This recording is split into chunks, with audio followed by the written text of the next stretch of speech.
abang dan kakak sini tujuannya adalah untuk tugas kuliah. Saya kira beberapa mungkin langsung saja ada bahan presentasi mungkin abang dan kakak akan memperkenalkan. Sebelumnya sebelum materi yang akan kita bahas adalah seminar pendidikan, dan dalam seminar pendidikan itu ada dialektika, terus ada sikap ilmiah dalam penulisan karya ini. Jadi di sini kakak akan menjelaskan yang pertama itu apa itu seminar pendidikan. Ada yang tahu apa itu seminar pendidikan? Jadi seminar pendidikan itu adalah sebuah acara yang diselenggarakan untuk membahas sebuah topik atau isu yang berkaitan dengan pendidikan, dunia pendidikan. Jadi di dalamnya itu kita bisa berdiskusi dengan narasumber seperti kakak ini kan, kakak menjelaskan materi kepada kalian, jadi kakak disebut narasumber. Jadi seperti itu. Dan dalam seminar pendidikan ini ada yang dinamakan dengan etika. Etika itu adalah sikap kita dalam melaksanakan seminar ini. Misalnya dalam etika kita sebagai peserta dan kita sebagai narasumber dikatakan.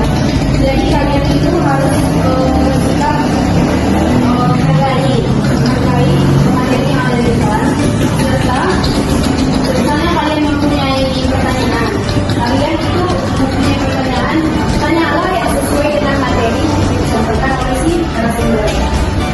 Jadi ada lagi di sini etika dalam seminar itu adalah memverifikasi fakta. Memverifikasi fakta ini adalah seperti misalnya sumber yang kalian dapat dari pertanyaan kalian itu, misalnya kan kalian tidak paham tentang materinya, jadi kalian itu nanya sedikit, berikan saya pertanyaan tentang hubungan dengan materi ini gitu. Jadi punya apa yang kalian bertanyakan. Jadi kalian tanyakan itu, tapi sebelum kalian tanyakan, kalian cari dulu apakah benar ini sumbernya dari sumber yang terpercaya. Jadi seperti itu ya adik. Dan ada dia sikap ilmiah dalam kita sebagai peserta dalam seminar pendidikan. Jadi sikap ilmiah itu salah satunya contohnya adalah yang berpikir kritis. Berpikir kritis ini yaitu menanyakan atau berargumen kepada si pemateri itu yang normal aja. Maksudnya yang normal ini jangan lari dari materi yang disampaikan oleh si pemateri. Yang kedua itu ada sifatnya terbuka. Jadi kalau seminar pendidikan ini kan sifatnya terbuka, siapa saja yang mau bertanya silakan, dan si narasumber juga bisa menanyakan sesuatu kepada kalian. Misalnya kalian tidak mendengarkan narasumber saat dibicarakan, ini dilakukan dengan berkata bicara, jadi kalian bisa bertanya sama kalian, dan kalian itu harus tanggap, harus sigap. Dan yang ketiga itu ada sikap objektif. Sikap objektif ini kita bisa menjaga jarak.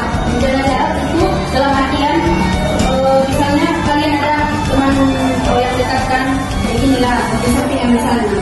Jadi dalam saat pemateri itu berbicara, kalian juga tidak boleh berbicara di belakang, sama seperti kalian pada saat belajar di kelas.